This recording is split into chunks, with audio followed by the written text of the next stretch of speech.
Mike Green, I'm here in Marin County on video again with one of my very good friends, Louis Gave of GovCall Research. Louis, welcome. Thanks a lot, Mike. It's so good to catch up. Well, I was really excited to catch up because, among other things, you and I have a couple of discussions that I'd like to have kind of in public, giving us the opportunity to air these. But in particular, through GovCall Research, you just released a piece a couple of weeks ago, and I'd love to make it available to Real Vision subscribers, by the way. I assume you'd be fine with that. But it's called CYA. And CYA, as we all know, stands for Cover Your Ass. Right? I can say that because we're not on network TV. This paper was brilliant, in my view, because it speaks to the ethos of the time, which is this idea that effectively people are doing things not because they're the right thing to do, but because they are the way of avoiding liability or being blamed. And so can you talk to us just a little bit about what CYA means to you and what drove you to write this piece? Yeah, look, what drove me to write this piece is obviously the COVID crisis that we're in the midst of, which is becoming increasingly frustrating. It's becoming increasingly frustrating because, first and foremost, the goalposts keep on moving, right? You remember at the beginning of the crisis, we were told, well, we have to shut down our economies because we have to protect our healthcare staff. You know, the hospitals are being overwhelmed, so please, stay at home so they can do their job. That was the big mantra at first. And okay, sure, fair enough. You stay at home for 2 weeks. And lo and behold, the hospitals empty out. And then they tell us, well, you have to stay at home and, they keep the economy shut down because we have to save lives. And then, as I show in the piece, the death rate absolutely plummets. And in fact, if you look at most OECD countries today, or for that matter, most Asian countries today, the total number of deaths in our economies, and I mean total number of deaths from everything, whether it be from COVID or cancer or heart attacks or road accidents, the total number of deaths is basically going down to generational lows, pretty much everywhere. And now we're being told, well, we have to keep all these measures because the long-term symptoms may be very bad. Like if you talk to a CEO and he's trying to pitch you his business, and every 2 months he comes in with a different rationale for his business, your bullshit detector probably, I can say that because we're not on network TV, right? Yep. Your bullshit detector probably goes off the radar.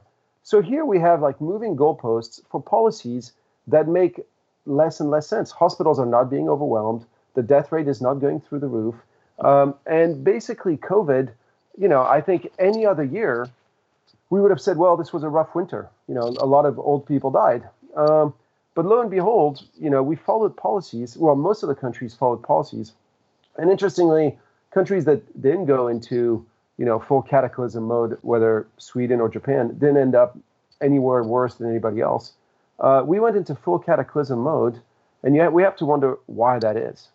How did we get there? Because this is a policy failure of epic proportions. You could go down the libertarian path and say, well, that's because governments are inherently evil and they saw an opportunity to grab power, and so they did. That to me strikes them hollow. You could say, well, governments panicked. Hi, I'm Raoul Pal. Sorry to interrupt your video, I know it's a pain in the arse, but look, I want to tell you something important. I can tell that you really want to learn about what's going on in financial markets and understand the global economy in these complicated times. That's what we do at Real Vision. So this YouTube channel is a small fraction of what we actually do. You should really come over to realvision.com and see the 20 or so videos a week that we produce of this kind of quality of content, the deep analysis and understanding of the world around us. So if you click on the link below or go to realvision.com, it costs you $1. I don't think you can afford to be without it. Here was a new disease. We didn't know much about it, so they planned for the worst. Okay, fine. But then why are we still in this? Like, now we know. The data's here. The hospitals are empty. The death rate is low. Why are we still in this? And I think the only logical explanation is, we live in the guiding principle of our days is now, as you point out, this cover your ass principle. And somehow, policymakers have managed to paint themselves in a corner where, while deaths from cancer are acceptable, while death from heart attacks are acceptable, for some reason, deaths from COVID are not acceptable. And everything must and will be done to prevent these deaths from COVID, even if they're a finite, very small number. So how did we get there? I think, what has changed in our societies, perhaps, social media has a lot to do with this, that any mistake that you might make, all of a sudden, you're excruciated on the public square for any, potential mistake, which means that your willingness to take risk, whether you're the CEO of a company, whether you're a politician, absolutely collapses. You have to constantly manage to the least risky potential outcome. So we've become an extremely, extremely, risk-averse society, which, inherently is terrible news for growth, right? Without risk, where's the growth going to come from? Right. There's no reward without risk, right? Yeah. So one of the things that we've talked about is in this dynamic of the COVID crisis and the CYA type reaction function, there's always this discussion, is it incompetence or is it malice, right? Yeah.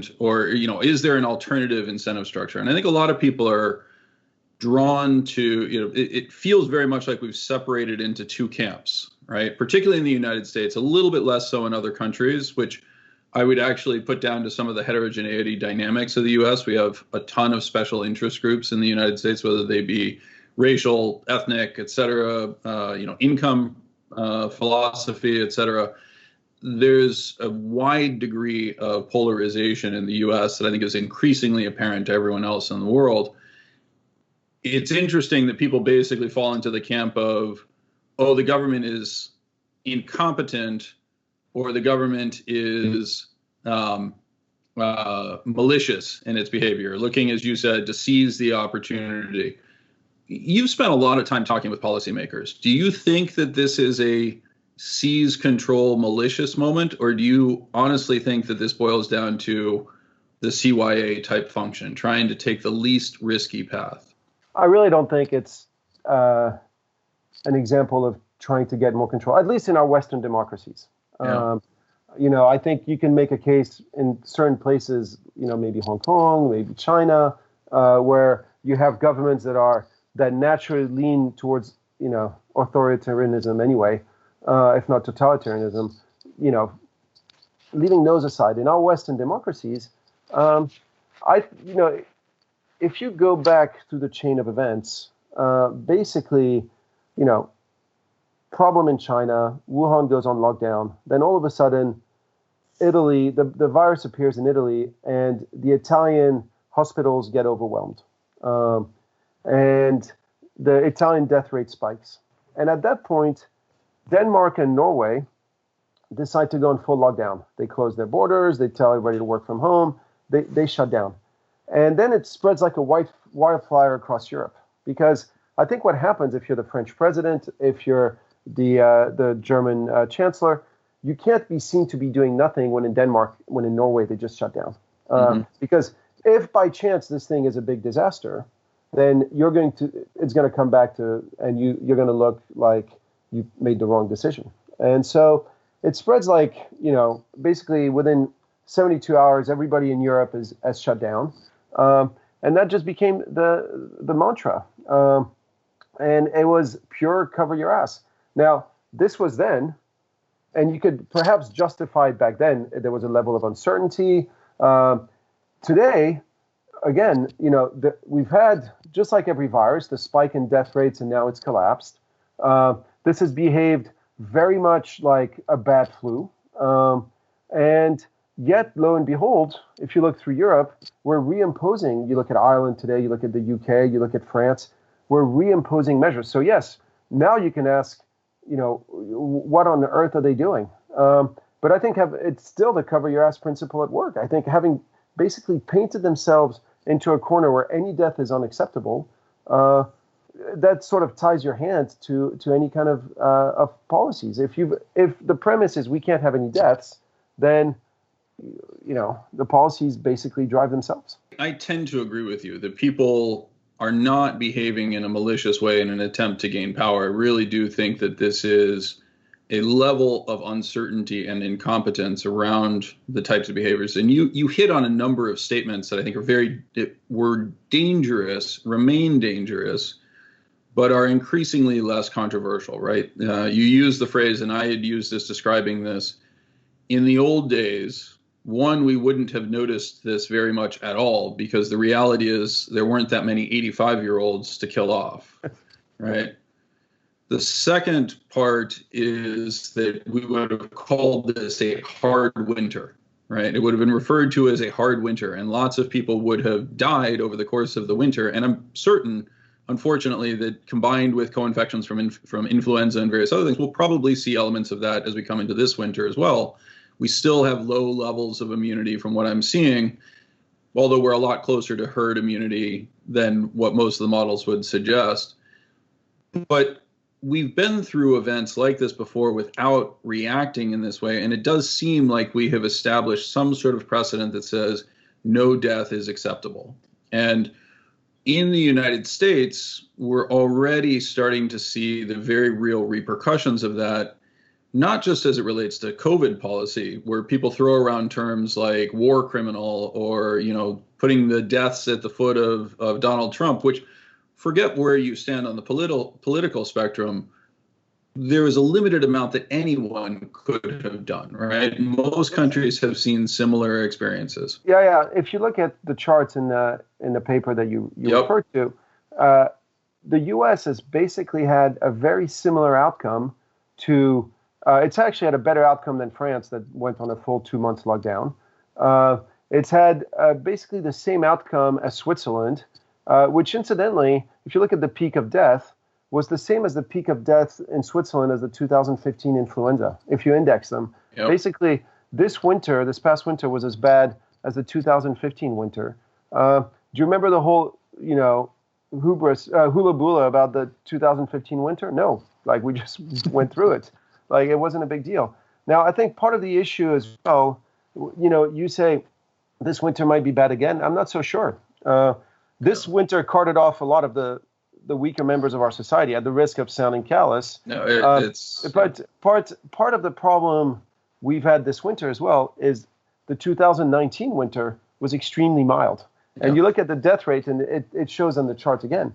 There were no deaths in 2019. So, in essence, the Grim Reaper had a whole winter to make up for this year, and now he's made up for it. It's a terrible analogy, but it's similar to the California wildfires. There was a lot of fuel.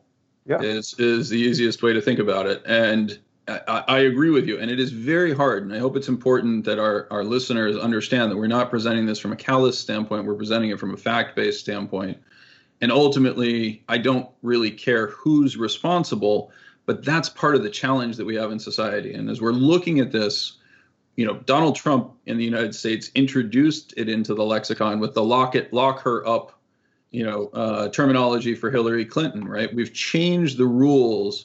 Cliff Asness, who, viewers know I have my challenges with, but he referred to it as Maus Maiorum, right? The respect to the behavior of our elders, that we don't go after our elected leaders for policy choices that they made in office, right? Yep. Criminality is a different one, but there was a lot of complaints about the pardoning of Richard Nixon. But at the end of the day, we treat it that way because we want the best and brightest and the most capable to step forward to take the risk of leadership in our society.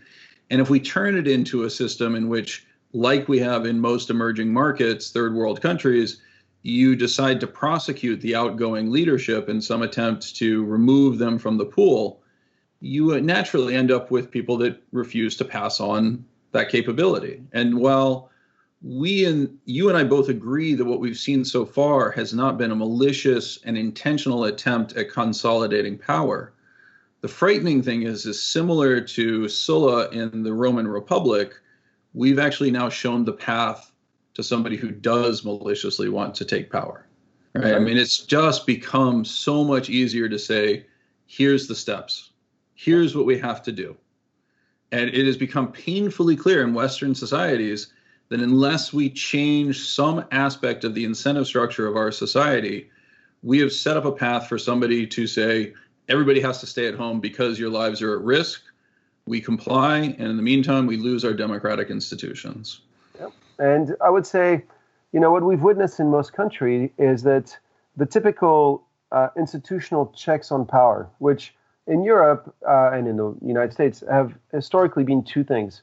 They've been the media, and they've been organized religion. And most notably, I'm French, I'm Catholic. In France, the Catholic Church was very often a counterpower to the government. Yes. Through the story of French history, the kings were kept in check by the Pope. Like the Pope would say, "You're stepping over the bounds here," and very often it was the Catholic Church that would call time on wars and things like that. This Pope has been completely useless in this crisis. He's been told, "We're shutting your churches everywhere." He should have told his priest, "Well, you're not shutting my churches. Like, I'm keeping the churches open, and if people want to go to church, they can. And if you want to arrest my priest, fine, and we'll take it to court. Because you're transgressing my right to religion here." And this would have been a very challenging one for the courts, and I think the courts would have sided with free rights of religion, because it always tends to do. The churches have let us down, and the media has massively let us down. The media has been basically, propaganda tools for governments, just repackaging whatever the governments were saying with very little questioning. And still to this day, still today. So that's the world that we live in. And perhaps it's because the media itself, the entire business model of the media world is upended. They really have,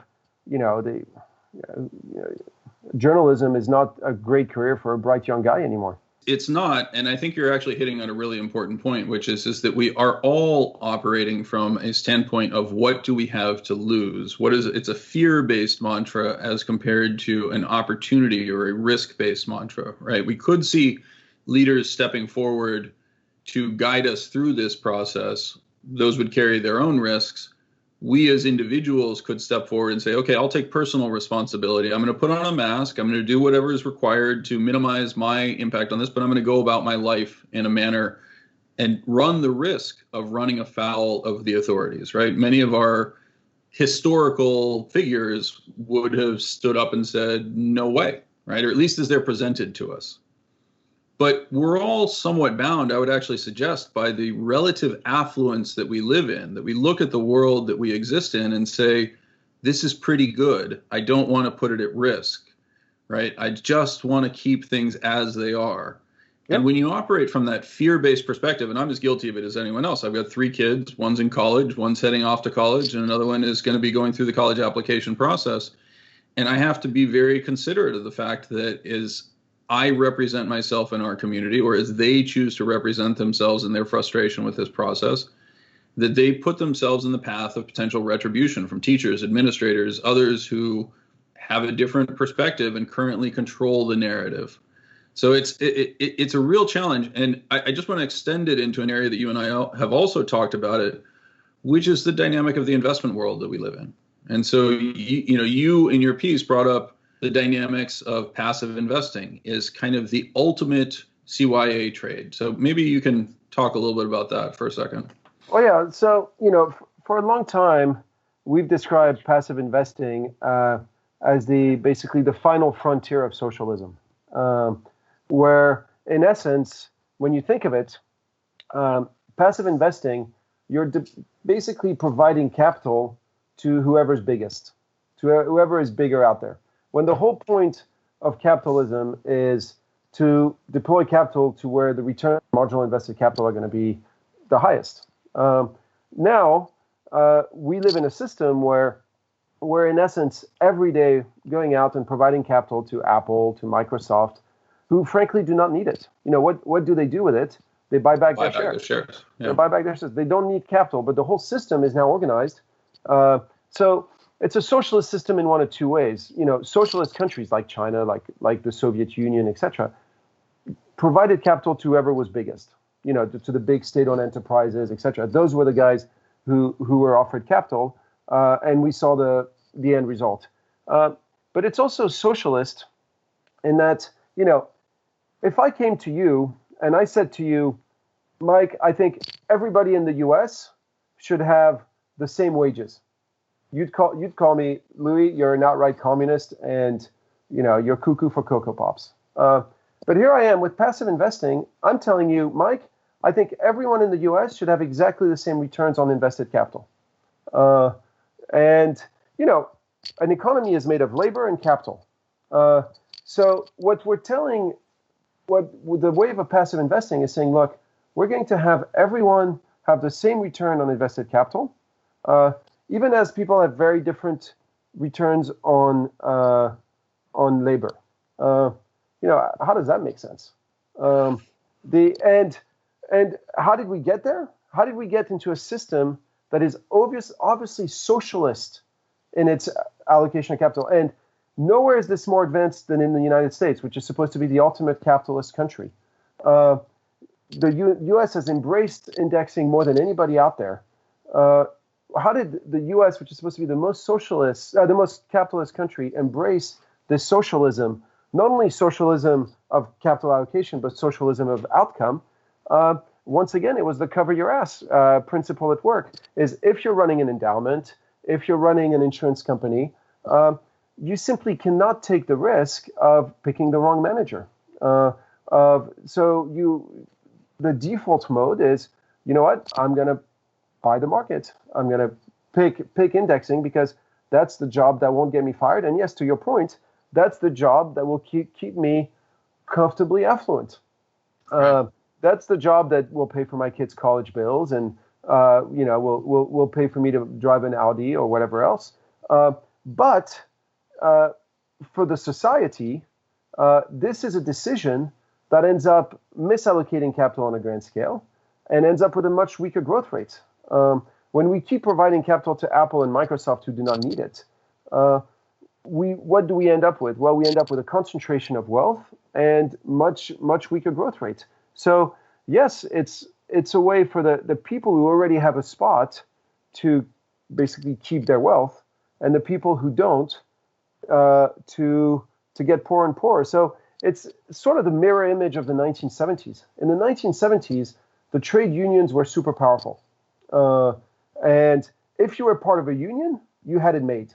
You had a great job that paid a great wage for not so many hours per week, etc. If you weren't part of the union, if you didn't have the union job, then you were kind of stuffed. Well, today, instead of having socialism for labor, we have socialism for capital. And it means that the people who have the jobs are fine, they're cushy, you and I, we're doing great, no problem. And the people who don't have the job, who don't have the capital, then they're screwed. Well, and Sanford Bernstein quite famously wrote a piece saying, passive indexing is worse than socialism, right? And in some ways, I think there's some obvious truths to that. We're subsidizing the production of luxury high-end smartphones, for example, yep. And office software, back office software that by and largely benefits the elite white-collar educated worker relative to many other aspects of our society on the labor front, as you're saying. And we are ultimately setting up a situation in which people are being misled if the theories of the market that underpin passive investing, and you and I both know that those are untrue, the dynamics of the efficient market hypothesis, a market that is frictionless in transactions, et cetera. When you have this type of reorganization where it is explicitly written into the regulatory framework that a financial advisor who selects an actively managed product that may have excess fees associated with the higher cost of trying to actively allocate capital, that RIA becomes actually liable. They can get sued. And I recently had a discussion with Chris Brown at Sway Research, who is one of the leaders in terms of understanding the dynamics of target date funds and 401ks and the selection process there. And what he is highlighting for me is that increasingly the selection process has to default to the Vanguards or BlackRocks for the very, very simple reason that they are riskless from the corporate standpoint. They're riskless from the RIA standpoint. And they're riskless from the regulator standpoint. Correct. That's what the regulators are pushing us in this, because if you're a regulator, if you're the SEC, your wet dream, your ideal world is 100% of the money is an index fund, because then nothing bad can happen. Right. If the market goes down 40%, everybody goes down 40%, nobody complains. Right. If you're the regulator, this is as good as it gets. Your job is done. You can just show up in the office, gossip with your assistant, have a coffee, and then go home at night. Perfect. Which is a perfect description of what the world looked like under a communist government, right? You do everything you possibly can to make sure you're still collecting that paycheck. Do nothing to upset the apple cart, and it's truly a challenge. I think it's a real issue. So you know what Brezhnev used to say, about the Soviet Union, that people pretend to work and we pretend to pay them. And increasingly, this is what the money management industry is going to be. Today, we pretend to work. We still get paid. And we live under the illusion that we can continue pretending to work and that we'll continue getting paid. But obviously, we won't. We'll pretend to work, but the pay won't be there. Well, and we're seeing this in a wide variety of ways, right? The active manager community. I have a number, because of the role I've taken in Real Vision in other areas, I get messages all the time from young people who say, "Oh, I want to be a portfolio manager," and I have to break them the very simple facts. It's like, oh my God, please keep your options open, because this is a shrinking industry, right? The quantity of portfolio manager positions that are available are collapsing for the very simple reason that Vanguard and BlackRock are eating all of the assets, right? And if my models are correct, which I'm confident that they are, that has a perverse impact that, is the equivalent. You've heard me use the analogy. It's like driving a car uphill with no brakes, right? It doesn't matter until it matters. And then things are really, really bad.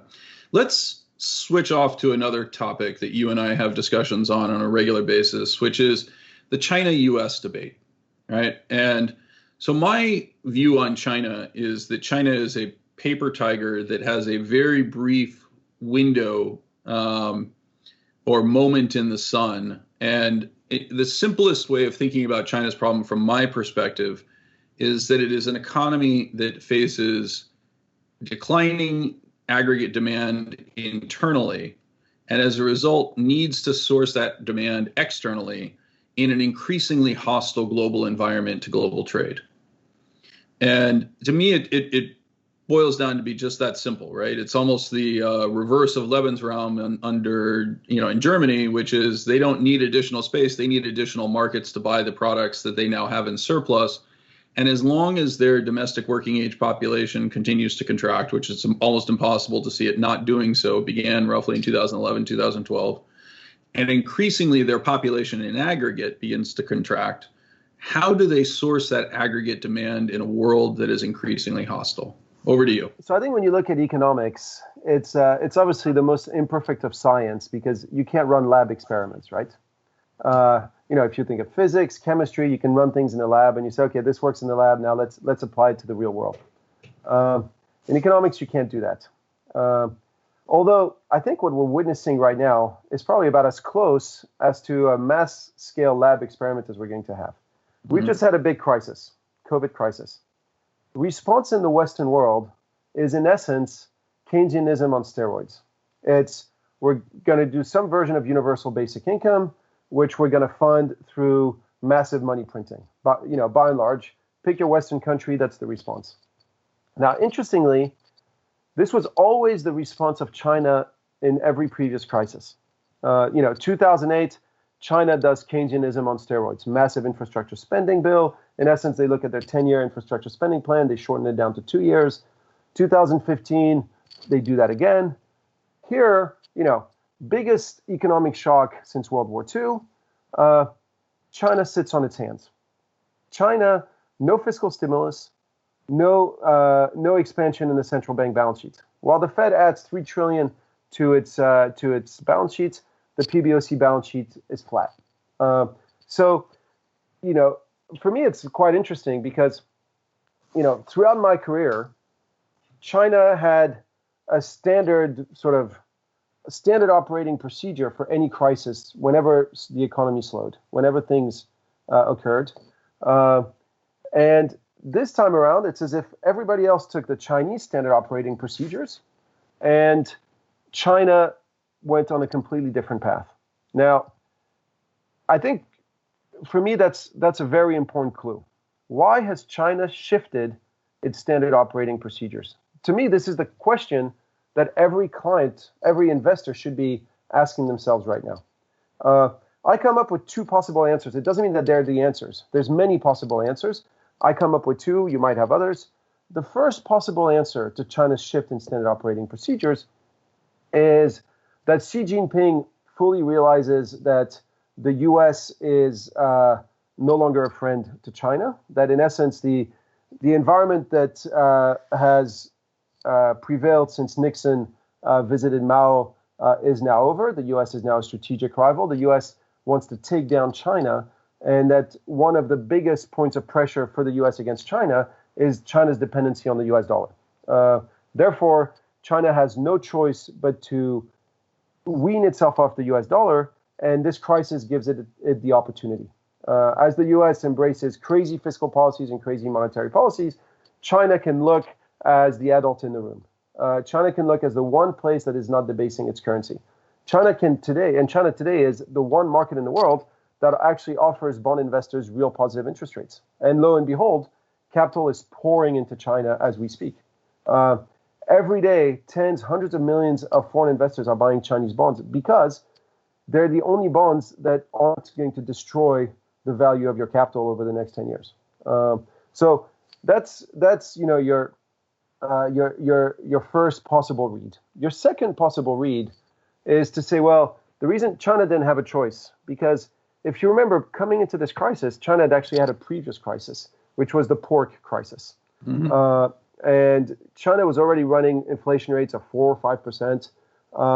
And thus, China, if it had gone on another wave of money printing, would have risked double-digit inflation. And double-digit inflation, at least in a Marxist mindset, equals heightened revolution risks. And if you're the Chinese politician, you're first and foremost in the game of political stability. And so if you see this risk of inflation emerging, you're going to keep tightening. These are your two possibilities. But the end result is what? The end result, whatever the cause, what are we seeing today? We're seeing the renminbi go up. We're seeing capital inflows in China such as we've never seen, frankly, ever. Because now, it used to be every now and then foreigners would, buy a little bit of Chinese equities because it sounded sexy and exciting, and then they would come out because there was some bad news, and then they'd come back in. Year to date, Chinese companies, corporates, in what the government calls its key strategic sectors, so your fintech, your semiconductors, etc., have raised 1 trillion renminbi of private sector capital, roughly half in bonds, half in equities. Completely unprecedented. Capital is pouring in. It's pouring in, which leaves the Chinese government. This is the reality on the ground today. As a result, the renminbi is going up. The government thus has the following options. One, let the renminbi go up and continue to go up rapidly. Two, intervene to keep the renminbi from going up. But that means printing money, which most likely ends up meaning much higher asset prices. But you and I have been around for a few cycles. Rising currencies with simultaneous falling interest rates. Is that the setup for a bust or the setup for a boom? That's the setup for a boom. It's a setup, first and foremost, for a consumption boom. What we're going to see as the renminbi goes up, what we are starting to see is a transfer of purchasing power from the Western world to China. So the first thing is the consumption boom we're going to see in China, I think, is over the coming years is going to be enormous, and it's going to be driven first and foremost by the renminbi. Secondly, rising currencies, falling interest rates usually means roaring bull markets, roaring asset prices. And again, we are starting to see the birth of a genuine bull market in China. So I take all your points. they might be right one day. I think you're right now. The markets are not pointing in your direction. They're pointing in mine. So I actually agree that they are pointing in your direction, but I might take a different view of it, which is you alluded to something really important, which is that China has rising interest rates or has higher interest rates than the rest of the world. They certainly appear real in a world that is desperately seeking yield, right? Those are really attractive, and we are seeing, particularly in bond space, but also in equity space, a surge of capital flowing into China, which is in turn supporting the renminbi, and that in turn is then showing up as the data looks like it's supporting you rather than me, right? And it's showing up in stronger consumption. China will be the only major country to deliver positive growth this year, mostly on the back of domestic consumption being strong car sales, strong real estate sales, etc. So you have the typical triple merit scenario unfolding in China with rising currency, falling real interest rates, rising asset prices equals much higher consumption. And so the question is, it's unfolding in front of our eyes. What's going to derail it? If we want to worry about it, like it's gone, momentum is there. Now, the question is, how does it go wrong? Because for now, it's going. So let me push back for a second though, because wouldn't that scenario that you're talking about, falling real interest rates, right? Rising currency, wouldn't that also describe Japan in 1991? The one key difference, Japan in 1991, the currency was massively overvalued, arguably massively overvalued, and it was part of their deflationary problems. The yen had gone from 300 to the US dollar down to 90 to the US dollar. That's an adjustment in terms of your industrial base, in terms of everything that's very, very hard to take. So first, the yen was overvalued. Secondly, Japan had to deal with something which then the whole world had to deal with, which was the rise of China right on its doorstep. China, the emergence of China was a deflationary shock for the rest of the world, such as the world has never seen. In essence, China all of a sudden told the world, look, we can offer you first world infrastructure at third world prices. And the first to suffer from it was Japan, and it suffered from it at a time when it was going through a massive real estate bust and its currency was massively overvalued. China has not had the kind of revaluation of the yen that you saw in Japan. I think in the end you might see that renminbi revaluation, but we're still very far from it. The renminbi is very far from being overvalued. I think it becomes a question of what it's. If it was, China would be running, big current account deficits, and with all the trade war that we tried to put in place, we would have seen massive shifts of production out of China. And the reality is, the shifts of production out of China have been fairly mild because there's nowhere else it can go. Like all this production that's taking place in China, it's not obvious where it goes. So I'm going to push back against that a little bit. I think one, that there is an element of timing, right? Yeah. So we're certainly seeing a lot of indications that production is being routed. Certainly incremental production choices are being routed elsewhere in the world, that it's not really going into China anymore. And where, some is going to Vietnam and some is going to Bangladesh.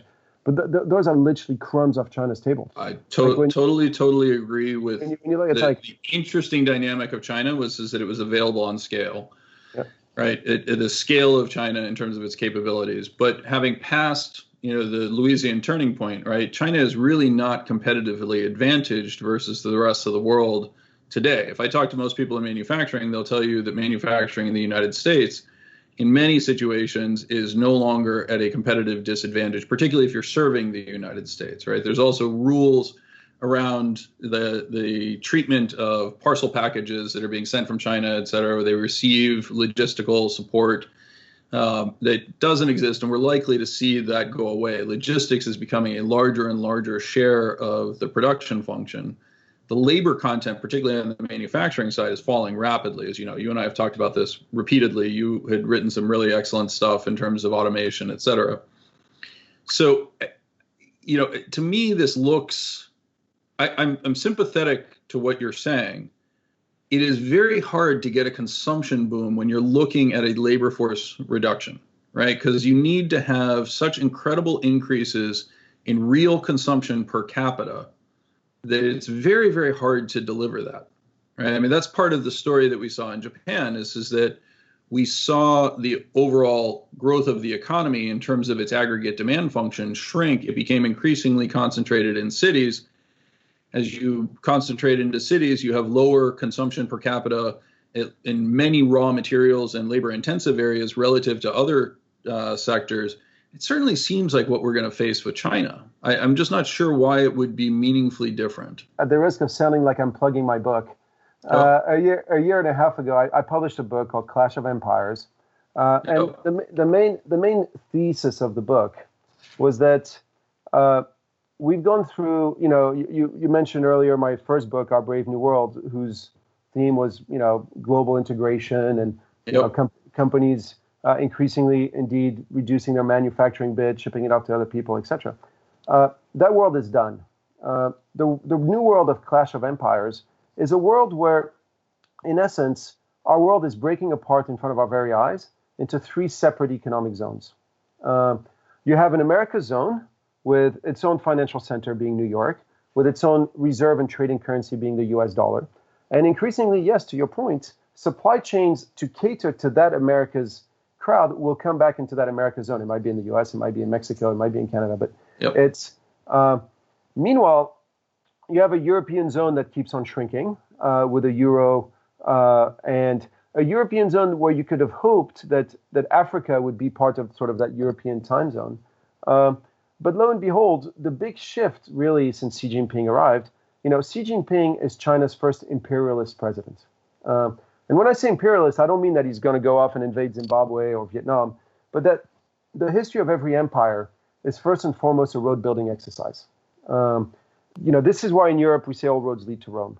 Now, when you listen to Xi Jinping speak, what does he speak of? One Belt, One Road, Silk Road Fund, Asia Infrastructure Investment Bank. And what have you seen in the past 5 years is basically China build the roads into Africa, into Asia, all the way, in fact, into Eastern Europe. And having built those roads, the trade along those roads is multiplying. But of course, China looks at the trade in those roads and says, you know what? I don't want that trade to take place in US dollars. Because if it takes place in US dollars, I'm going to be a tributary of the US Treasury forever. I'm going to be dependent on the ability and willingness of American banks to fund my trade. This is a non-starter.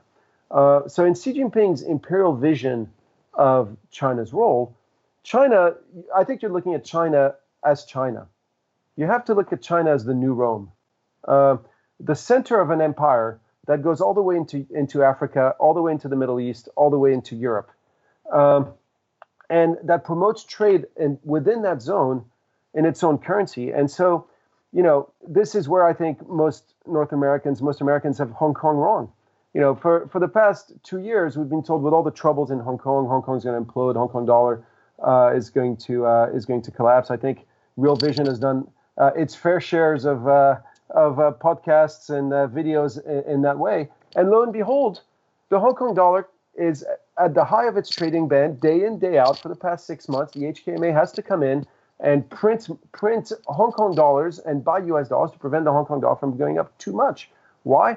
Because Hong Kong is very visibly the financial capital of this new empire. And where this is becoming increasingly visible is in the tech world. Technology was the ultimate globally integrated industry. You take your iPhone, it's got components from 23 different countries or whatever it is. Technology is breaking down into three separate zones. You have an OECD world dominated by US companies, where increasingly the demand is maturing. You have an emerging market world, basically dominated by Alibaba, by Tencent, by Ant, and you have increasingly, interestingly, an Indian world because they have the scale to do it with 1.2 billion people, and the Indian government is kicking out both the Americans and the Chinese. So I think when the mistake, perhaps, well, I don't want to sound condescending, but I think the mistake, in your view, and again, I'm sorry if I sound condescending. No, I don't take it personally. You take China to mean just China. When for the past 8 years since he arrived in power, Xi Jinping has been very vocal about the fact that China's Asian dream, etc., that China is no longer a country. It's an empire. Since the Ming Dynasty, Chinese emperors were always looking inside. Since they burned their fleet in 1470, they were always looking inside. Xi Jinping is the first one to come out and said, I'm looking outside. And I'm building bridges to the rest of the world. And all in the 21st centuries, all roads lead to Beijing. They no longer lead to Rome.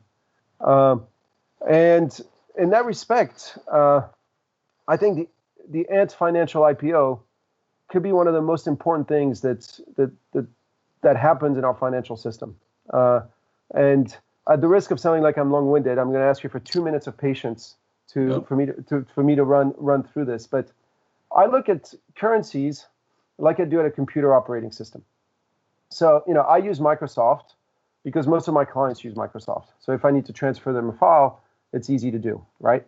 And so the same is true for currencies. Today, everybody uses the US dollar because everybody else uses the US dollar. And to replace the US dollar, you don't need to be as good as Microsoft. You need to be much better. Now, it's very easy to argue that the renminbi will never be much better. Lack of rule of law, political uncertainty, capital controls, you name it. All these arguments are valid. But let's stick with the Microsoft example.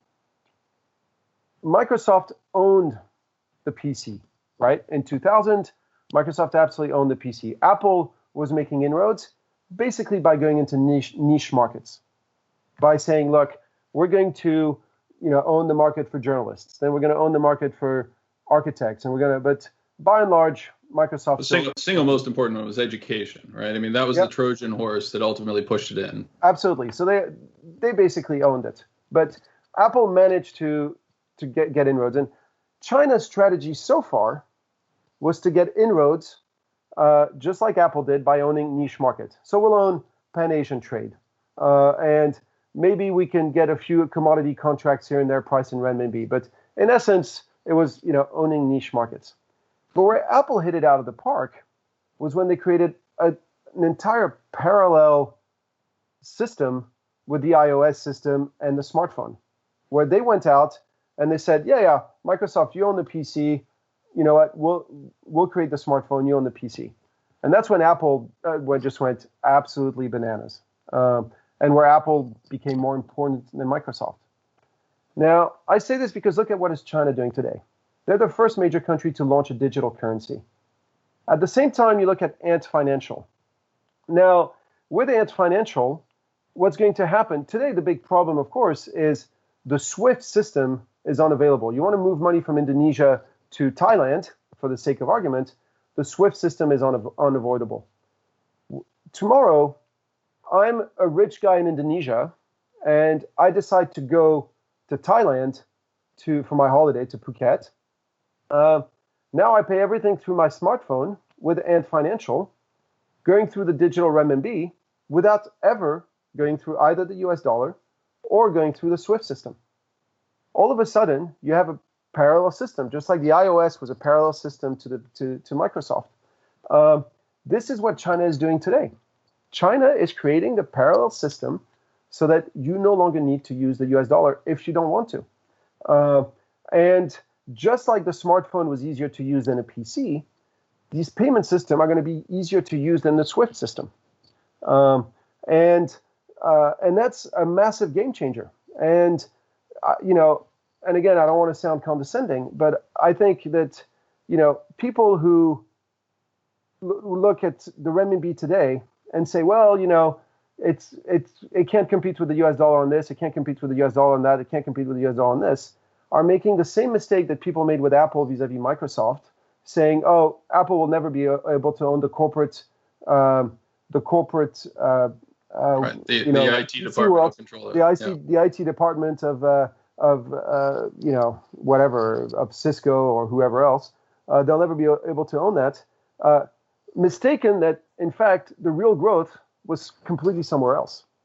And so China will say, "Yeah, fine. You own the IT department of Cisco or Walmart, etc. I'm going for something completely different."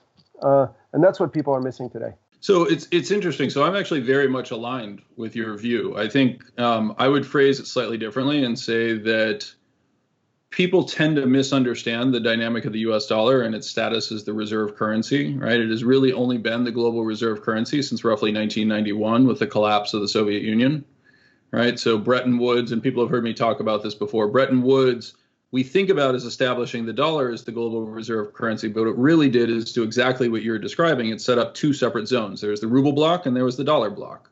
Yep. Right. And so what you're describing is a situation that looks exactly like that. And that would be historically consistent with the measures that Xi Jinping has taken as an imperialist leader, similar to the transition that happened under Stalin, where instead of focusing internally to the evolution of the, utopia under the Communist Party that Lenin was focused on, it became an external focus, particularly after World War II, right? Yep. A massive expansion program.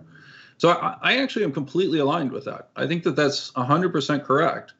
The question is, as a Western investor putting your dollars into China, when China wants to integrate with the African market, we had a very interesting experience over the last 25, 30 years in the West, and you mentioned how this negatively impacted Japan, where effectively the production function went to the China price. Yep. Right. How cheaply could China make it, and the Western consumer benefited from continual deflation associated with those goods. There's another challenge, though, which is now you need to move to the Africa price. Right. And the Africa price is below the China price, not because they can manufacture it more cheaply, but because they don't have the demand function at global prices or even at the China price. They're much less economically robust than China is. So if you're going to tap into that as your growth market, ultimately that suggests to me that China needs to drive the China price even lower. And the easiest way to do that is through depreciating the RMB, effectively lowering it dramatically, which is what the Soviet Union did.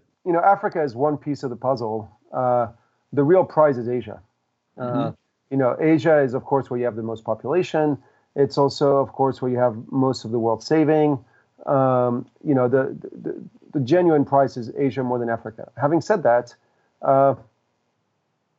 Africa can, through every cycle, Africa can consume a lot at times of booming commodity prices. Africa can afford a lot. What's Africa value added? Africa's value added is getting stuff out of the ground. And there's a lot of stuff in the ground, and they can get it out of the ground, and they can get it out of the ground for not so much money.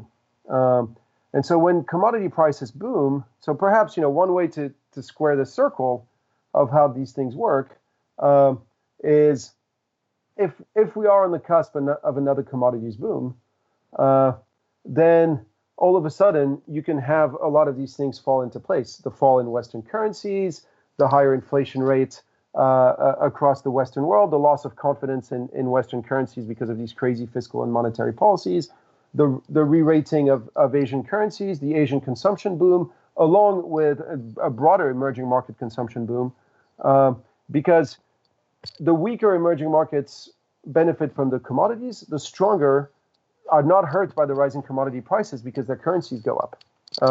They're able to absorb the rising commodities through a rising currency price. Look, the bottom line for me is the world is being redrawn as we see, as we stand. We share that view. We absolutely share that view. So you have three zones, 3 financial center, 3 reserve currency, 3 bond markets of reference, 3. So let's just start with that. You have 3 bonds market of reference: U.S., Euro, China. 2 out of the 3 have negative real rates. 2 out of the 3, you have central banks that are telling you, I want to destroy your capital. The third one is telling you, I'm going to fight inflation whatever happens. And in that respect, I'm maintaining positive real rates. Now, the first point I would say is, if you're a portfolio allocator And you start off with the premise that you need bonds, because bonds are, if let's say if you're I look at a portfolio manager like a coach of a football team, and you start off with the premise that, okay, first thing I'm going to build is my offensive line, the guy that's going to protect my quarterback. Okay, I look at U.S. Treasuries today. U.S. Treasuries are 150-pound offensive linemen. I look at German Bunds. German Bund is a 100-pound offensive lineman in a pink tutu. And I look at Chinese bonds, and they're dressed and look and weigh 350 pounds, and they feel like an offensive lineman. Which one do you pick? Which one do you pick? It's pretty obvious. So, if you start off with the premise that you need anti-fragile assets in your portfolio, how today do you not pick the 350-pound lineman over the other two? This is obviously the one you pick, and this is what's happening in front of our eyes. Again, this is where the capital's going, and we have to adjust to this reality. This reality of capital flowing into China because it's the only one following a monetary policy that is not cuckoo for Cocoa Pops, because it's the only one following a fiscal policy that is not cuckoo for Cocoa Pops.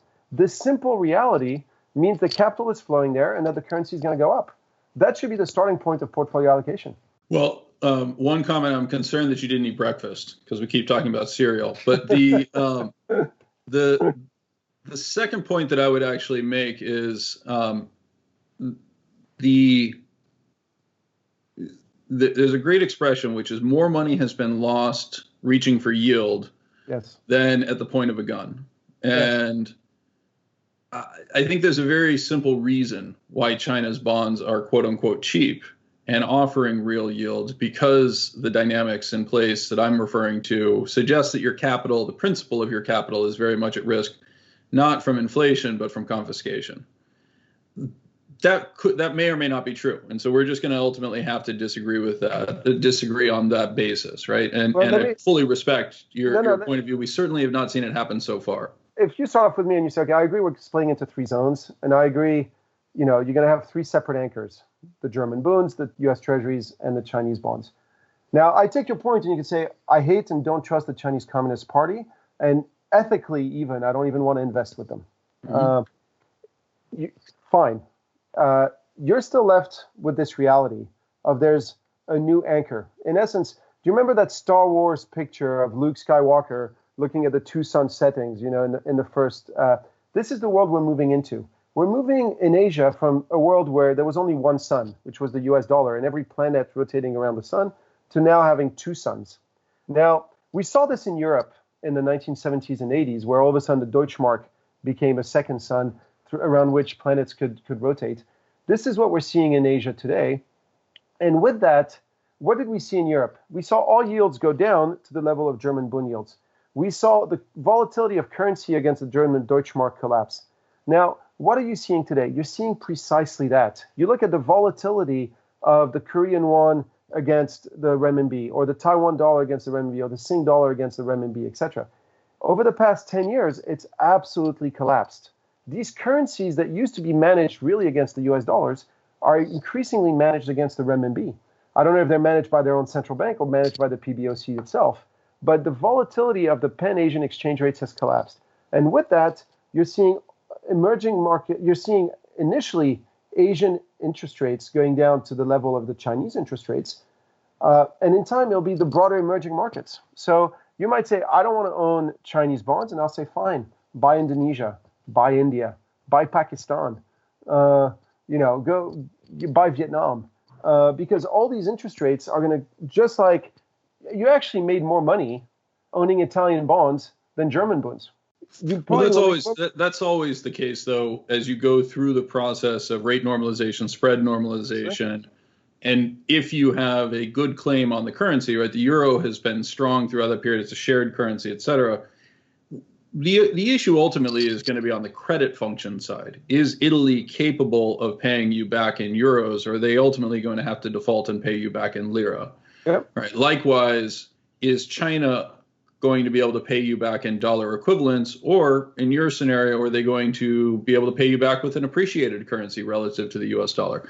That we can't actually know. But when I look at the fundamental dynamics of what builds an economy, as you point out, it's technology and labor. The process of labor accumulation in China itself proper is going to require them to continually outsource aggregate demand.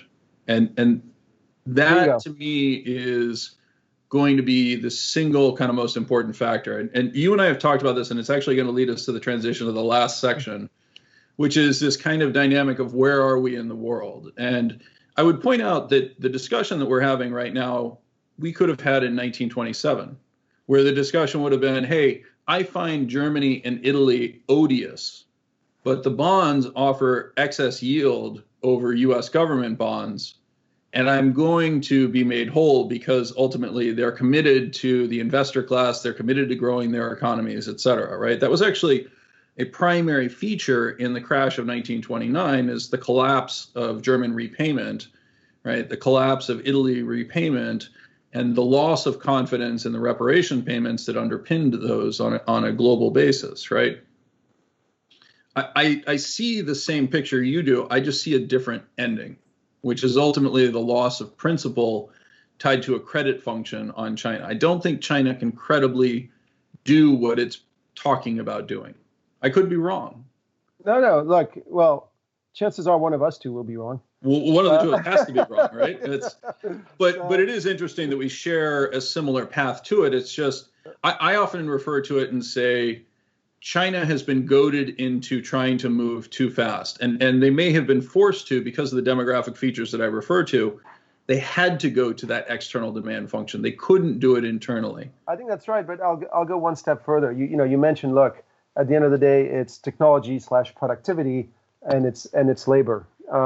Now, the reality, of course, is all across the developed world plus China, labor is no longer growing. It's obviously shrinking in Europe. It's obviously shrinking in Japan. It's roughly flatlining in the U.S. And every society everywhere is aging. So if we start off with the premise that currencies are a relative game, it's not who's prettiest, but who's the least ugly, especially these days. In terms of accumulation of labor, everybody's more or less in the same boat. Might be small differences, etc. So where the difference will come is more likely, instead of being in the accumulation of labor, it's going to be in the accumulation of productivity gains in technology. And here, this is where, of course, things are interesting, is that you could say, well, on this front, the U.S. is miles ahead of everyone. The U.S., rules the roost.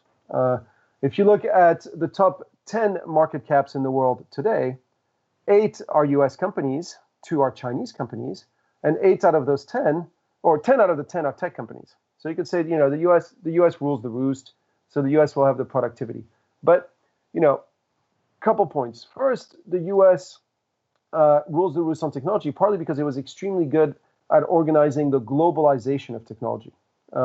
Nobody more so than Apple, right? Or to some extent, Microsoft. If we're now moving into a world that's breaking apart into 3 separate blocks, having this skill to organize globalization, is that still a path to massive productivity gains? First big question mark.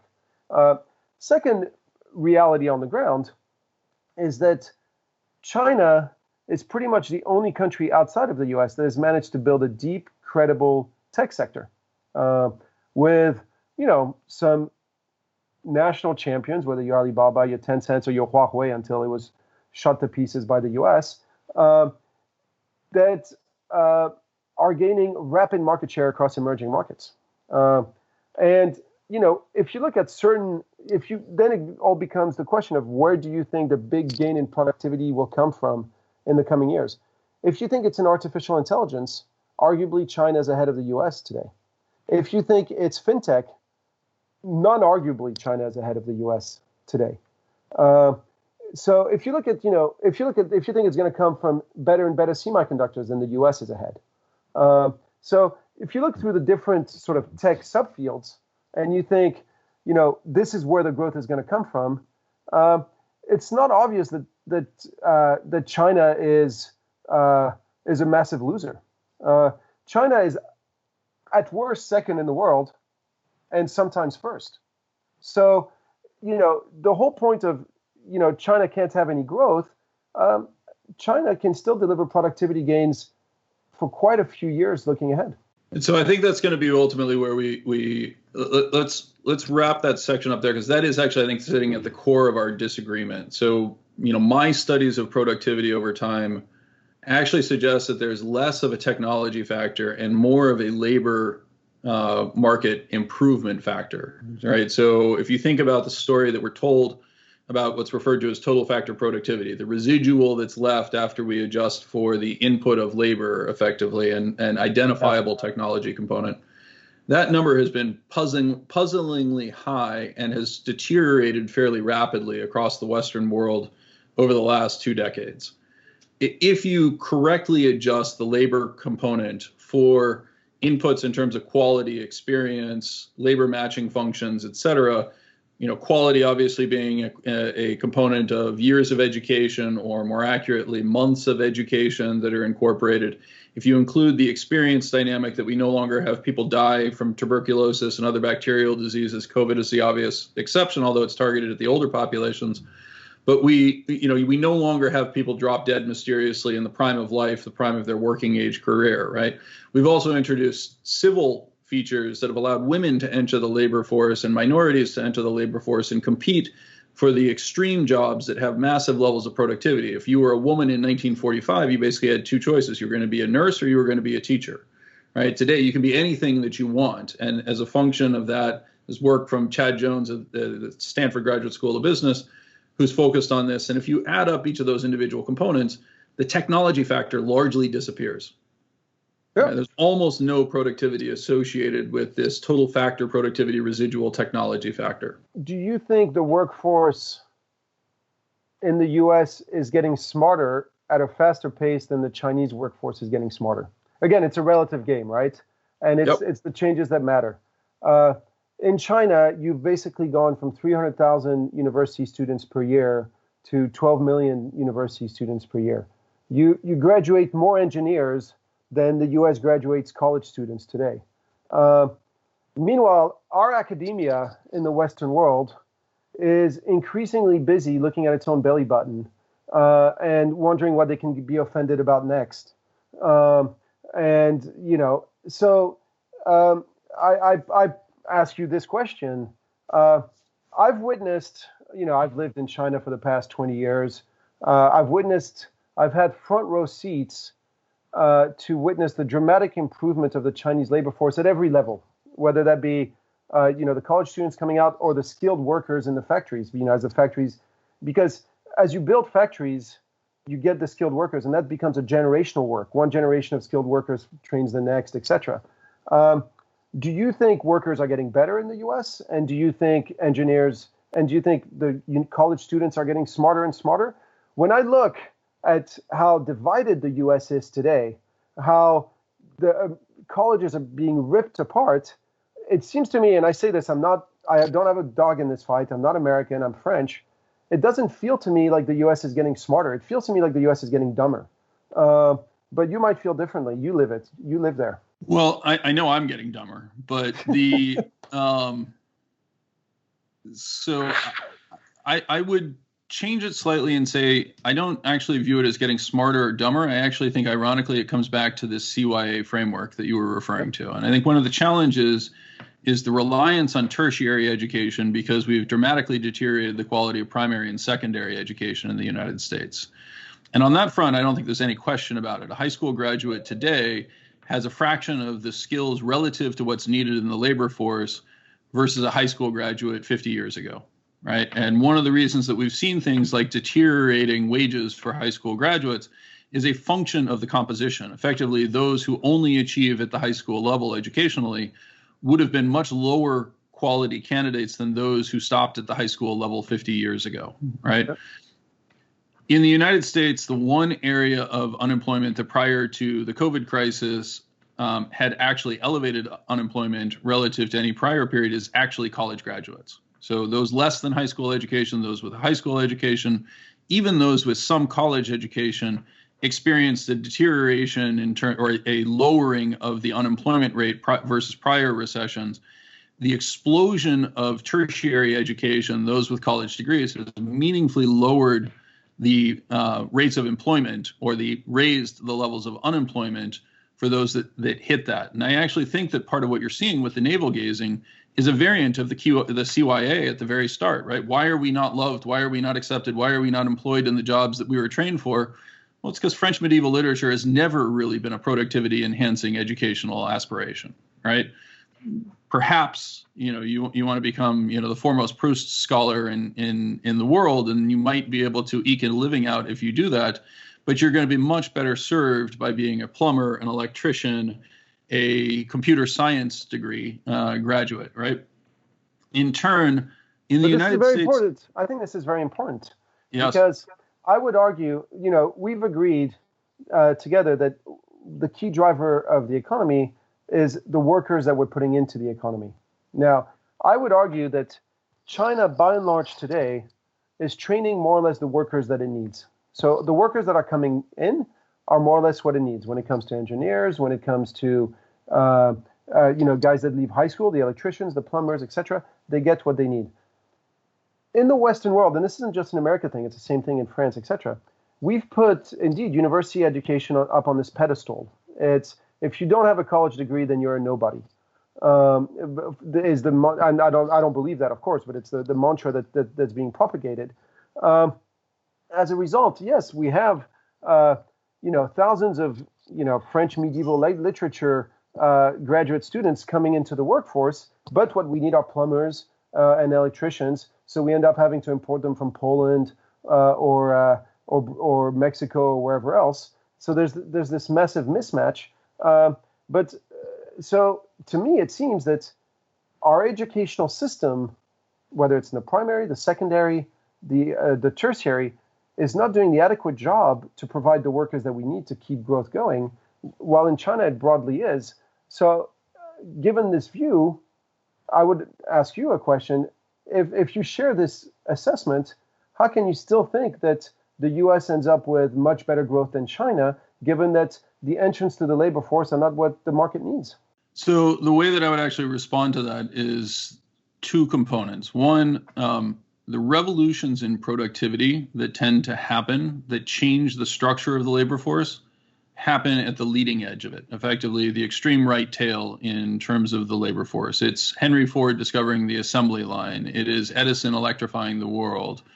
In the United States, I would suggest that, exactly as you said, at the leading edge of productivity or technology, the tools that allow you and I to have this conversation have largely been the province and the increase in remote work, et cetera. America has very quickly projected itself and propelled itself to leading the world in terms of the dynamics of work from home. And that's an alternate interpretation of some of the nonsense that we've gone through in coronavirus, is that it has created the impetus that's required for a restructuring of the labor force, a restructuring of the unproductive educational sector, right? And I actually have more hope going forward that Americans are now in a position to take agency with the education of their children than they have been in a very, very long time. The abject failure of most of the public education system in the United States to accommodate these transitions has opened up a dramatic improvement in terms of the development path and the process that people are going through. I'm hearing more and more people talk about homeschooling their children. I mean, not from a religious standpoint, but from a preparation standpoint, right? So I'm beginning to see the rumblings of tremendous productivity improvement there. So the reason for bullishness is that it's going to be different going forward. I actually think that that's the case. I think that what's interesting is that I'm actually quite bullish about the revolution in front of us, because we're talking about taking sectors that have been a tremendous drag, the non-tradable. So if you think about the dynamics of productivity, the productivity improvements have been generated in the tradable sector. If we move to the world that you're describing, where effectively the tradable sector collapses in terms of its global reach, and suddenly we actually are forced to reallocate resources into the non-tradable sector to make it more efficient, we're looking at potential revolutions. They're the equivalent of Webster's introducing his school books and standardizing the educational process across the United States, reducing the impact of public school unions or teachers unions or the standardization that still sits here from the 19th century and objectifies this idea of a college degree as making you a college degree incurred at incredible expense with a remarkably low productivity, right? That makes you a valuable member of society. I'm actually excited that we're potentially reevaluating that.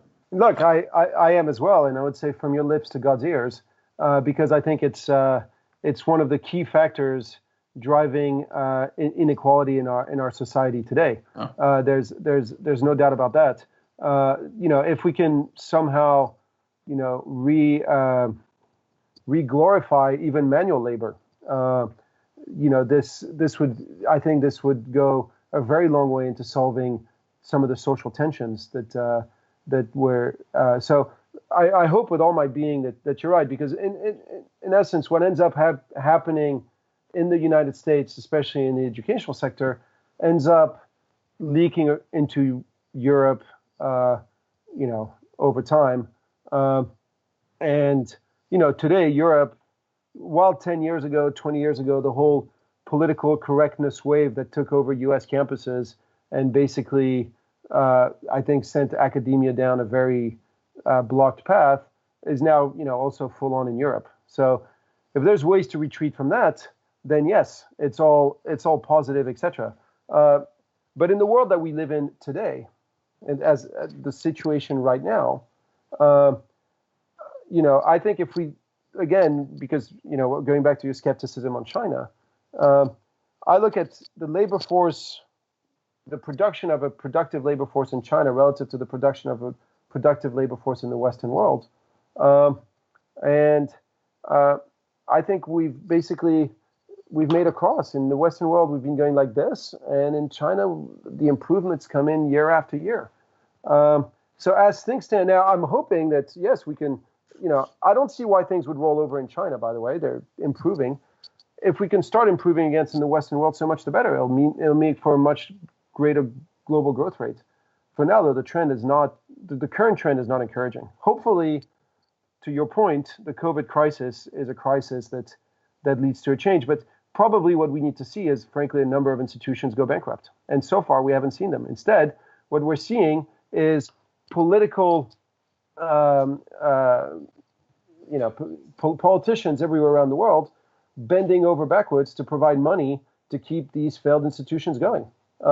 And I would bet that if President Biden is elected, you can probably bet your bottom dollar on a massive bailout plan for all the colleges all around the U.S., and so that, lo and behold, they actually don't have to change the way that they operate. They can keep doing exactly what they were doing, producing French middle-aged literature majors and continue navel-gazing all day. To me, that's not a zero risk. Yeah, no, I don't think it's a non-zero risk as well. It's one of the reasons why I brought you on to talk about this topic, because I do think it's an interesting framing. I think it's very easy, and I don't mean to be patronizing when I say that. I think it's very easy to look at the world from the perspective of this, the scientific method, the scientific principle, and say, oh, China is putting out the workers that it needs. It's centrally planned its way to this process. Echoes of the conversation that you would have had about the scientific insights and the scientific management of an economy under the Soviet Union that was embraced by the intellectuals in the United States from the 1930s all the way until the 1980s. I disagree there. Can I sorry to interrupt. Yeah. I think that's a mistake a lot of Westerners make when looking at China. When you argue something positive about China, you're told, oh, so you believe socialism works and you believe central planning works.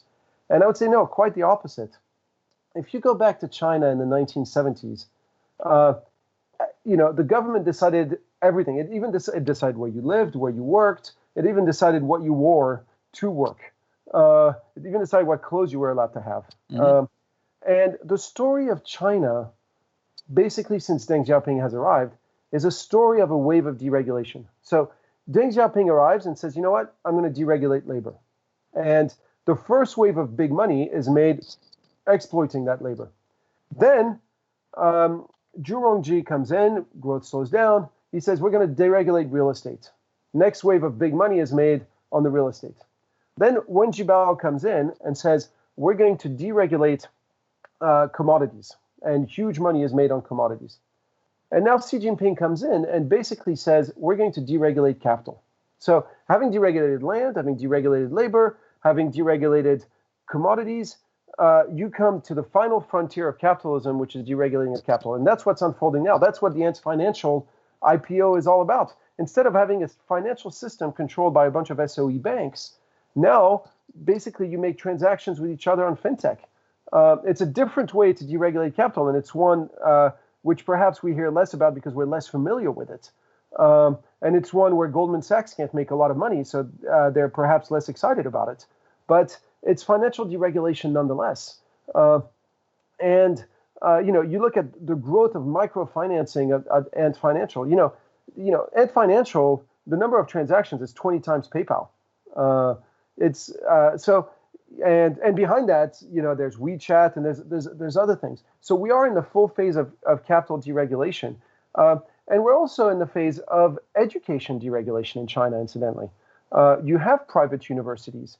You have private schools that are being set up. You have, massive educational companies. Now, don't go out to rush and buy them because there's, some question marks around a lot of them. But nonetheless, the idea that China is centrally planned is no. It's moving more and more from being what it was centrally planned to being less and less centrally planned. So we're going to have to wrap up because you and I could talk forever. But sorry about that.